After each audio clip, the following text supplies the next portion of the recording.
నటి నీడలే కను పాపని ఆపితే రేపటి వైపుగా నీ చూపు సాగదుగా. నిన్నటి నీడలే కను పాపని ఆపితే రేపటి వైపుగా నీ చూపు సాగదుగా. చుట్టమల్లే కష్టమొస్తే కళ్ళ నీళ్లు పెట్టుకుంటూ కాళ్ళు కడిగి స్వాగతించకు.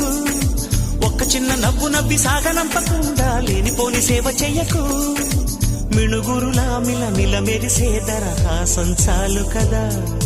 ముసురుకునే నిశి విలవిలలాడుతూ పరుగులు తీయదా. నవ్వే నీ కళ్ళలో లేదా జాబిలి, నవ్వే ముంగిళ్ళలో రోజు దీపావళి.